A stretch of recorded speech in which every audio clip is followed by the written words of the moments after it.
안녕하십니까. 핀테크와 행동제목 김영환 교수입니다.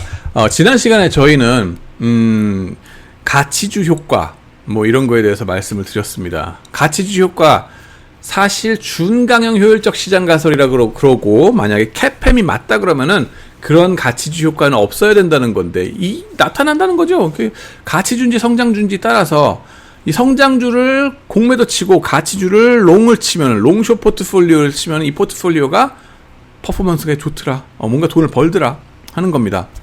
그래서 뭔가 시장이 비효율적인 거 아니냐라는 얘기를 제기를 했었고, 그거에 대한 경제학적인 설명, justification 뭐 이런 거는 나름 이유가 되는 게 있어요. 이게 경제학자들은 이 가치주 효과라고 하는 거 이게 이 미스프라이싱은 아닌 것 같다. 니네가 새로운 걸 새로운 리스크 팩터를 발견한 것 같아. 가치주라는 그 정도 자체가 하나의 체계적인 위험인 것 같다. 이건 매크로 샥으로 어떻게 되는 게 아니라 설명이 안 되고, 그 다음에 사이즈 같은 걸로도 설명이 안 되는데, 말하자면은 빼박켄트성, 어떠한 asset in place, 이미 벌려놓은 일들이 많다 하는 겁니다.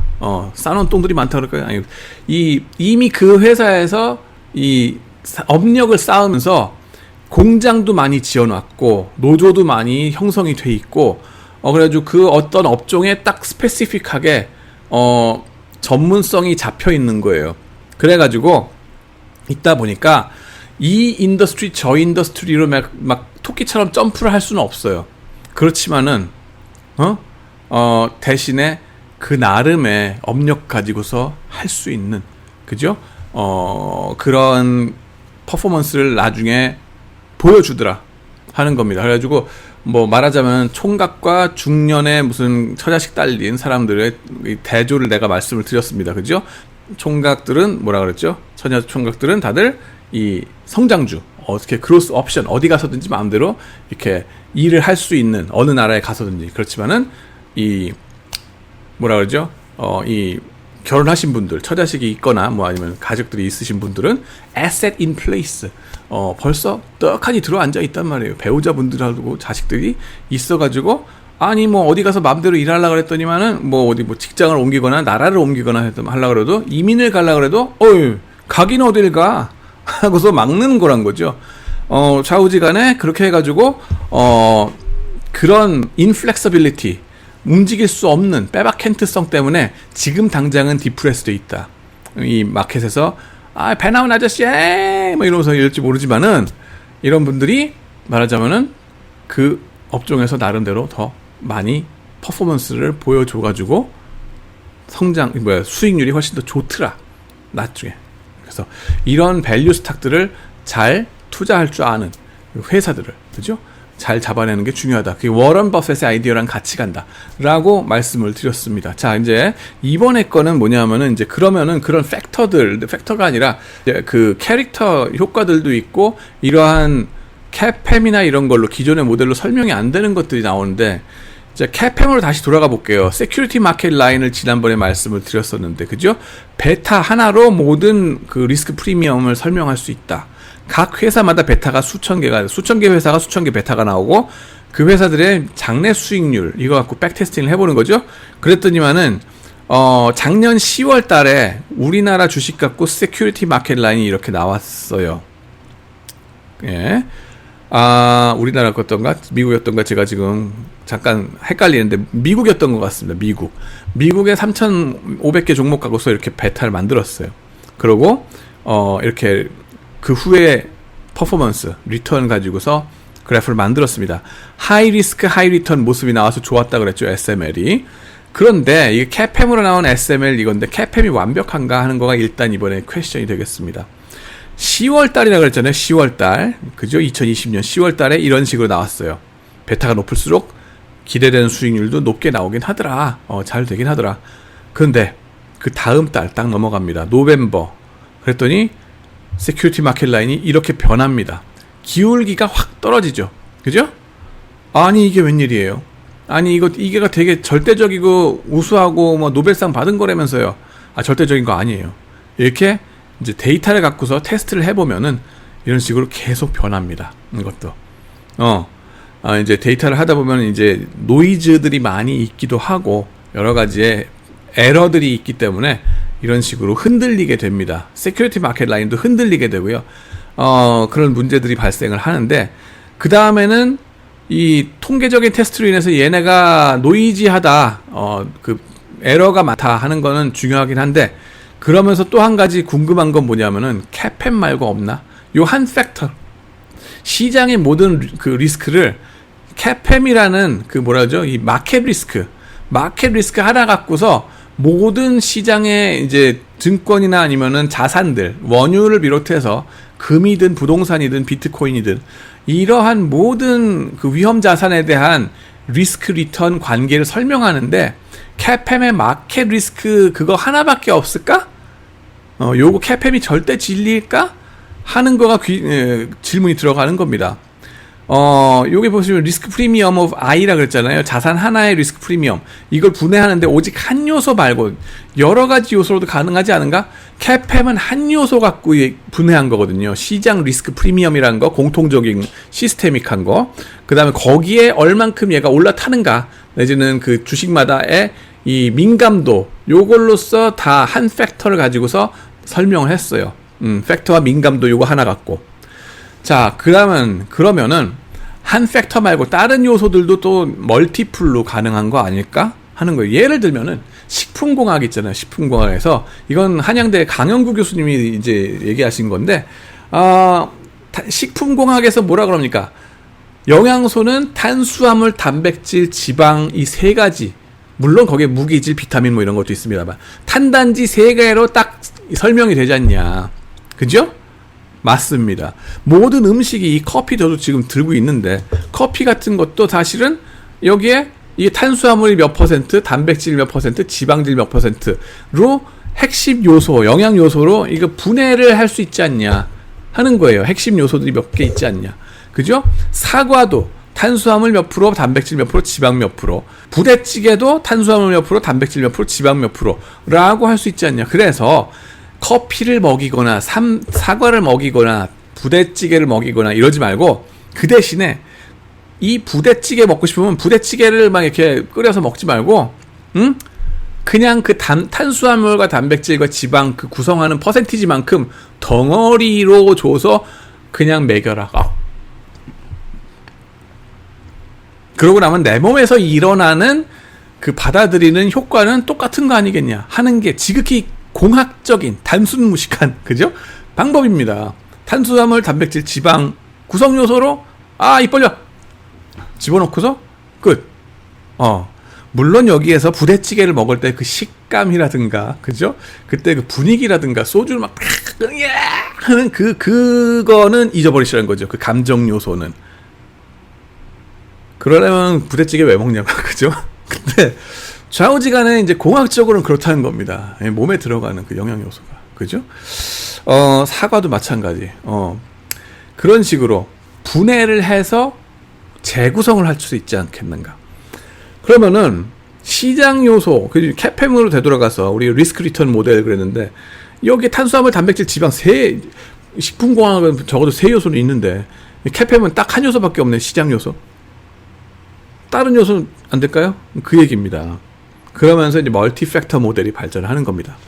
그러면서 이거를 업계에서는 똑같은 걸 뭐라고 얘기하냐면은 스마트 베타라고 얘기합니다. 왜? 베타는 요 캐팸에서 베타 하나 나왔잖아. 너도 나도 베타는 다 아니까 이제 좀 똘똘한 사람들이 배우는 그 베타다 해서 스마트 베타라고 약을 치시는, 얘기를 그렇게 하시는 것 같아요. 퀀트 투자라고.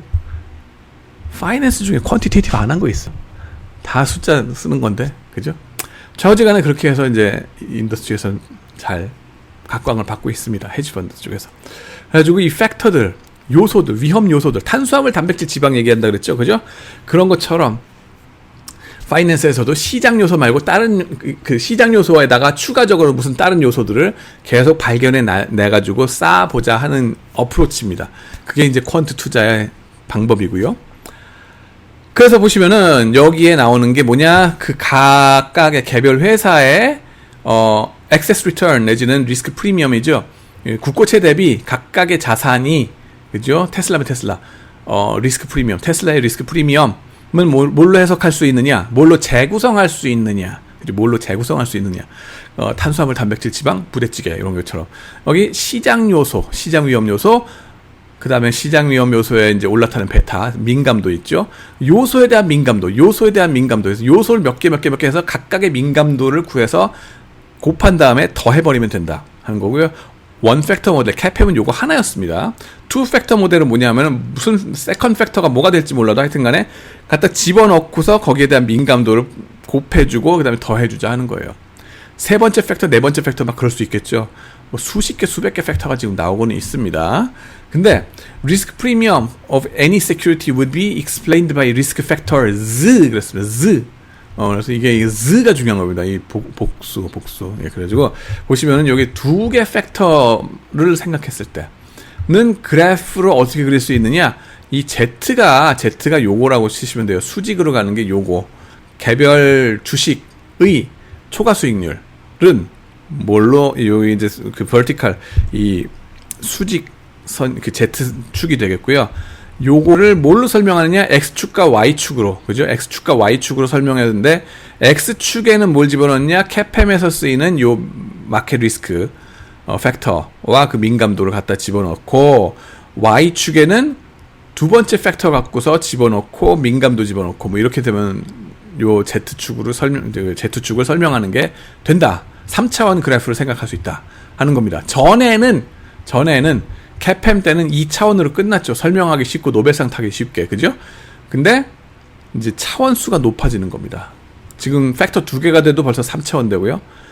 팩터가 3개가 되면 눈에 안 보입니다. 눈에 이렇게 보이게 이렇게 할 수가 없어요. 눈에 안 보인다는 게 아니라 가시적으로 이렇게 딱 그 도표를 그려서 설명하기 힘들어집니다. 4차원 그래프가 돼요.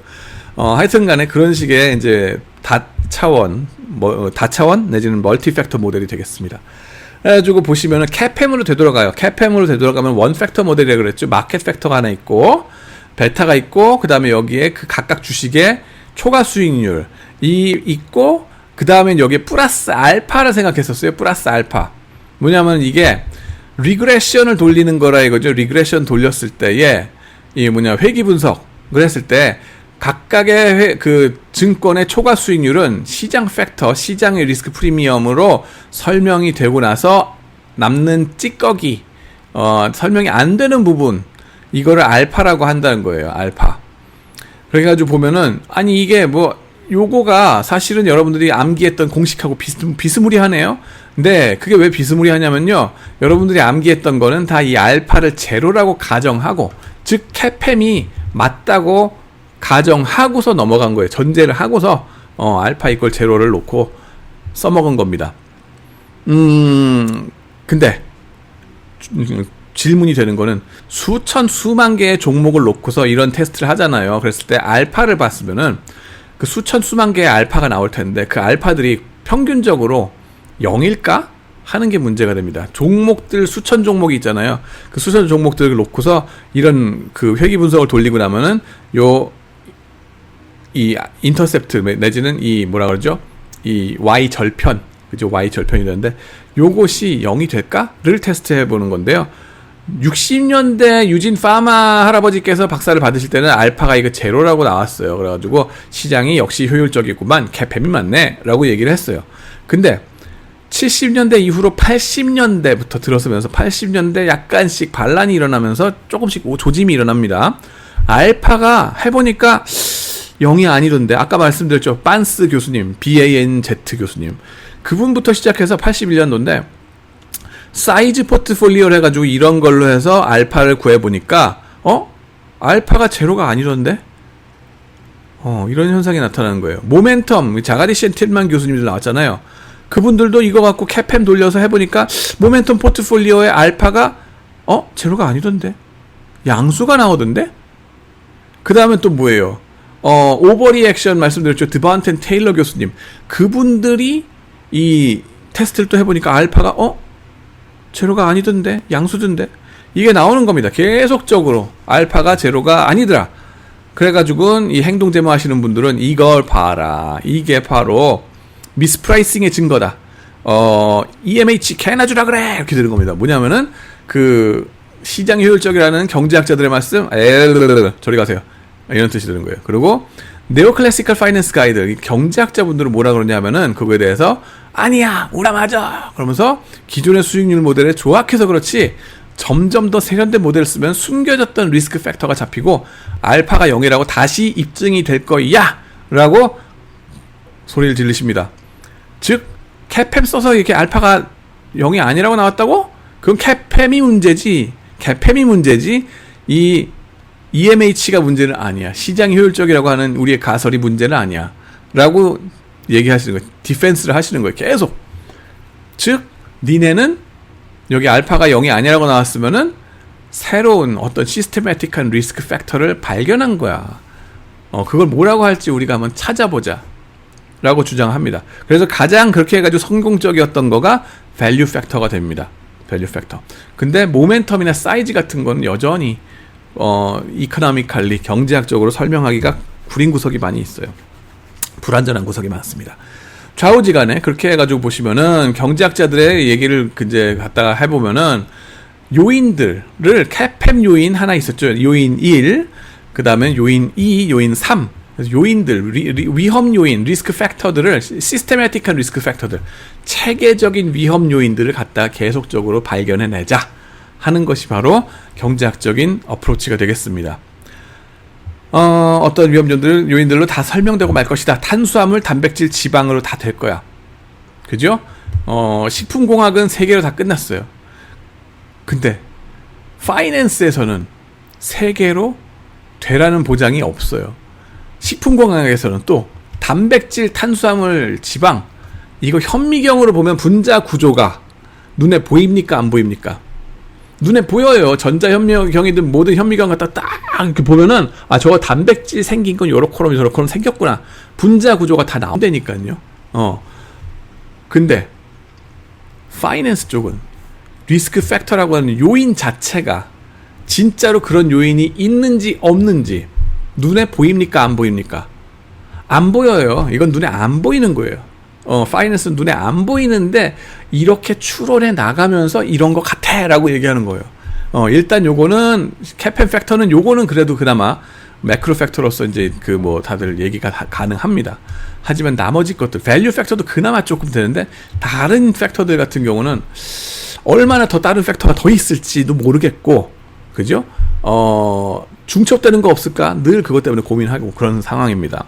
내지는 뭐 요인이 막 100번째 요인을 내가 발견해서 드디어 101번째 요인을 내가 찾아냈어 라고 하는데 알고 보니 뭐 지난번에 뭐 55번째 만들었던 누가 찾았던 그 팩터랑 비슷한 거네 뭐 이런 식으로 해가지고 내 거가 무용지물이 되는 수가 있습니다. 뭐 하여튼 간에 요인이 도대체 몇 개까지 있을지 뭐 눈에 안 보여요. 그거 갖고서 하는 건데, 그래서 이제 경제학자들은 그럼에도 불구하고 이걸로 하면은 다 체계적인 위험 요소로 모든 게 다 설명되고야 말 거야. 아름답지, 공학적이지 라고 말씀하세요. 행동재무에서는 아름답지 않거든요. 바운디드 레셔널리티도 있잖아요. 리스크 팩터 100개 있으면 뭐 할 건데. 그죠? 리스크 팩터가 100개 있으면 뭐 할 건데. 여러분들 지난번에 파이낸셜 매니지먼트 시험 보시면서도 CAPM으로, 그죠? CAPM으로 그 공식 외가면서 갖다 숫자 때려놓고서 여기 요구 수익률이 몇 프로구나 하는 거 계산하느라고 헉헉대셨잖아요. 많은 분들이. 그죠? 이 바운디드 레셔널리티, 일단 우리는 제한된 합리성 때문에 그 팩터 하나만 가지고도 고생한다니까요. 근데 팩터가 2개, 3개, 그러다가 100개까지 간다? 굿럭. 영어로는 그 2가지 행운을 빕니다. 그죠? 쿨하게 그냥 인정합시다. 우리 그거 안 되면 안 된다고 얘기하자. 그게 이제 비헤이비어럴 파이낸스 가이드의 주장입니다. 이거 심리적인 것들이 더 중요한 거지, 그 시스테매틱하게 무슨 수학적으로 아름답다? 안 아름다워요. 하는 게 이겁니다. 자, 파마 프렌치, 이 할아버지들이 이제 만드신 팩터 모델, 3팩터 모델 나옵니다. 그래가지고, 개별 주식의 리스크 프리미엄은 시장 프리미엄, 사이즈 프리미엄, 밸류 프리미엄 3가지 위험 요소로 쫙 다 설명된다. 그리고 알파는 제로다. 남는 것이 없다. 라고 얘기를 합니다. 평균적으로 알파는 제로다 하는 거고, 파마 프렌치 카하트 4팩터 모델이 또 나오십니다. 그 후에. 카하트 4팩터. 왜 카하트라 그러냐면 이 카하트라는 나중에 골드만삭스에서 이제 교수하다 말고 때려치고서 저쪽으로 갔는데 골드만삭스에서 엄청나게 돈을 버셨는데 요거 갖고서 뭘 했냐면은 이 3팩터에다가 모멘텀을 추가시킨 일이에요. 그래가지고 이 양반이 모멘텀이 또 하나의 리스크 팩터인 것 같다. 때려 넣자. 라고 얘기를 하고서 그냥 집어넣은 거예요. 그렇게 해가지고 네 번째 모델까지, 네 번째 팩터까지 들어가고 그 후에 계속적으로 몇십 년 동안 지금 팩터들이 추가되고 있습니다. Keep on adding new factors 그랬고요. 그 다음에 테스팅 알파 I, 요 알파들이요 다 제로인지 아닌지 계속 테스트를 해봐요. 투자 전략 발견할 때마다, 제안할 때마다 하면서 대부분의 경우 물론 알파는 제로긴 한데 시장이 효율적이라서, 근데 많은 그 외에도 다른 경우에 보면은 소수의 경우긴 하지만 그래도 여전히 많은 경우 이 알파가 0이 아니더라 하는 걸 발견을 합니다. 그래가지고 이런 것들이 계속적으로 나오고 있다. 할인율 모델들의 개념도를 말씀드리면요, 이거 진짜 MBA 수준에서 좀 지금까지 설명드린 거 좀 많이 힘들게 다가올 거라고 생각은 드는데요. 기대 수익률 expected return이잖아요. 테슬라가 됐든 어떤 개별 주식 카카오가 됐든 개별 주식의 expected return이라고 하는 거는요, 리스크 프리 레이트 플러스 리스크 프리미엄이다. 뭐냐면 국고채 수익률 혹은 예금 이자율보다는 많이 받고 싶다 하는 거예요. 왜냐하면 더 주식이 위험하니까 하이 리스크 하이 리턴, 그죠? 이런 걸 하고 싶은 거예요. 그리고 하이 리턴 하려면 리스크 프리미엄을 더 많이 얹어야 되겠죠, 그죠? 더 많이 후려쳐야 되겠다. 후려치는 칼의 세기라고 생각하시면 돼요. 후려치는 정도, 리스크 프리미엄, 그죠? 그거 좀 하드코어하네요. 후려치는 정도. 예. expected return, 리스크 프리미엄의 문제인데, 리스크 프리미엄을 도대체 뭘로 모델링 할 거냐 하는 거가 문제가 되는 거죠. 지난 몇 개 비디오에 걸쳐서 말씀드린 거가. 그러고 나면 이걸 모델링 하는 거 첫 번째, 이 할아버지 모델이 뭐다? CAPM 모델은 요거를 한 가지 팩터로 설명을 했다. 뭘로 했느냐? 마켓 리스크 프리미엄과 그거에 대한 민감도인 베타, 마켓 베타로 설명을 다 했다. 끝. 입봉 하나로 빵! 원펀치 킬 에브리띵 해가지고 노벨상 받으신 거고요.